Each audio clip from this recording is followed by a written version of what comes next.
Fala galera, aqui é o Cláudio, criador desse canal Mundo Sombrio. Hoje vai ser o primeiro vídeo de fato, né? Contando alguma história. Teve aquele primeiro lá de introdução para apresentação do canal, mas eu considero esse como o primeiro vídeo. E a nossa história de hoje vai ser sobre O Exorcista.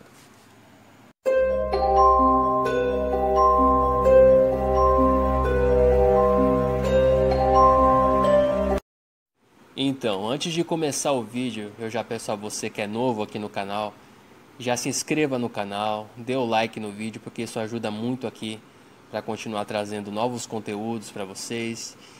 E vai ser bem legal e novidade por aqui é o que não vai faltar, beleza? Para você que não sabe, o filme O Exorcista, de 1973, é baseado no livro homônimo de 1971, escrito por William Peter Blatty.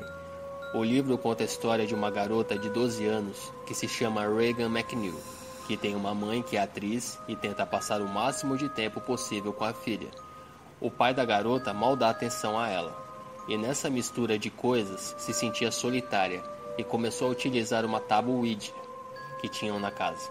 A Regan se comunicava com um ser chamado Capitão Howdy, que na realidade era o demônio Pazuzu, que aos poucos foi possuindo ela cada vez mais. Em um próximo vídeo, quando eu for falar especificamente sobre o livro e o filme, vou falar mais sobre esse demônio que possuiu a Regan. Então, para quem não leu o livro ou sequer viu o filme, a história tanto do livro quanto da adaptação cinematográfica gira em torno disso, misturando a história do Padre Carras, do Padre Merrin, com a investigação do Tenente Kinderman, assim que a primeira morte do amigo e diretor do filme, em que a Chris McNeil, mãe da Regan, estava trabalhando, acontece. Para você que só viu o filme, indico que leia o livro. E para você que não fez nenhum dos dois, comece pelo livro e depois veja o filme, pois a riqueza de detalhes da leitura é muito maior. E tanto o livro quanto o filme se complementam, certo? Mas o nosso foco aqui hoje é a origem que inspirou o livro O Exorcista. E é isso que eu vou contar para vocês agora. A história que inspirou o livro de O Exorcista, e por extensão o filme, foi baseada em uma história real. Tudo começou em janeiro de 1949, com sons de goteiras, barulhos estranhos pela casa, tremores, e até um crucifixo que estava na parede começou a tremer, como se algo tivesse batido nele. Sons de arranhões debaixo das tábuas do chão de um dos quartos, e de repente esse som saltou para uma das camas e causou um grande tremor. Só que as perturbações não pararam por aí. Elas foram se intensificando cada vez mais, até de fato possuir um garoto de 13 anos chamado Roland Doe.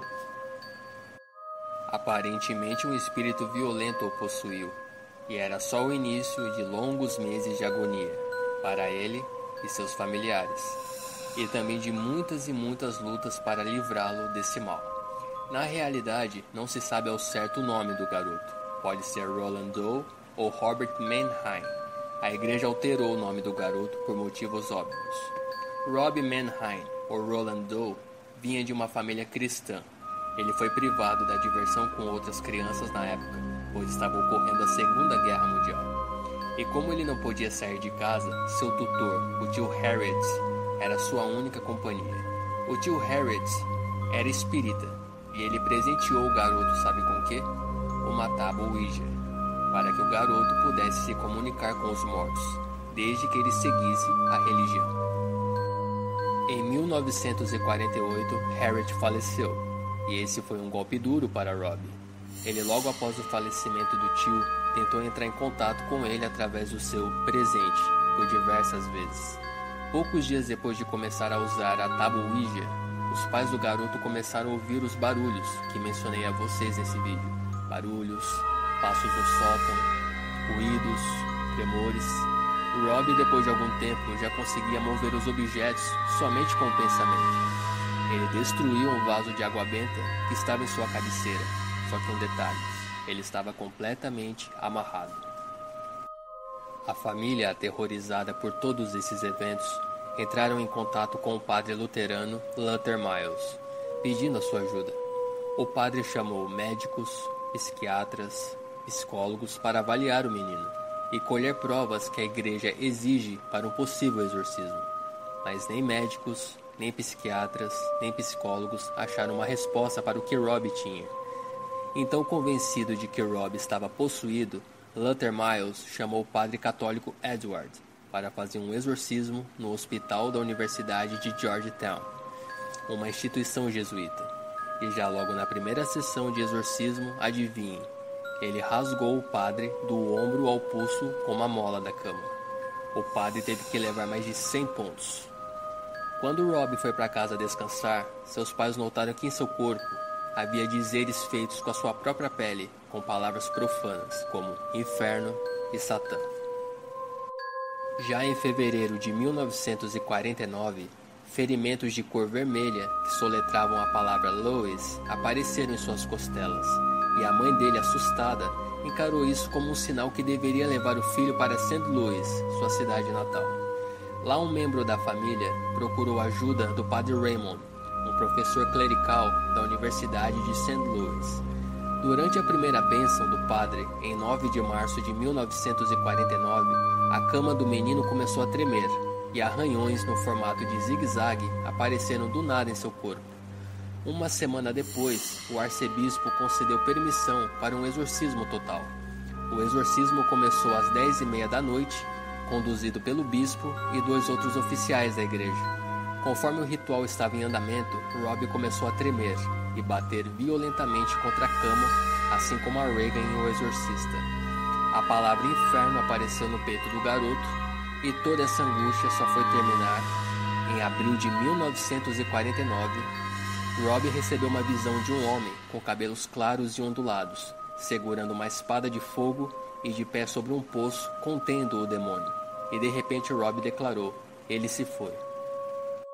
E também li em uma outra versão dessa história que uma voz tomou o menino e foi dito a palavra Dominus, e nesse momento ouviu-se um tiro e o garoto ficou curado. O primeiro jornal a relatar a história do exorcismo foi o The Washington Post, que usava os relatos de Luther Miles, o primeiro pastor que atendeu Rob. E outras publicações como The Evening Star, além dos jornais locais de Mount Rainier, apenas usavam uma série de suposições em cima da história. Em 20 de agosto, o The Washington Post publicou um relato do caso, citando agora os nomes dos padres envolvidos no exorcismo. Segundo eles, durante o ritual, Rob gritava como um carneiro sendo abatido, e só falava em latim. Foi justamente esse artigo que inspirou o escritor William Peter Blatty a escrever o romance O Exorcista, que deu base para o filme. Então, pessoal, foi essa história que inspirou o livro O Exorcista. De fato, muita polêmica gira em torno dessa história aí. Tudo que eu contei aqui para vocês é mais ou menos o que se sabe desse ocorrido. E só de fato quem viveu isso tudo sabe a veracidade. Cabe a nós imaginar, cada um tem as suas crenças, mas independente de qualquer opinião, nada muda o fato do livro ser incrível e nada muda o fato que o filme O Exorcista é um clássico. Então é isso, pessoal. Em breve trago mais novidades aqui para vocês. Fico por aqui, um grande abraço, até mais.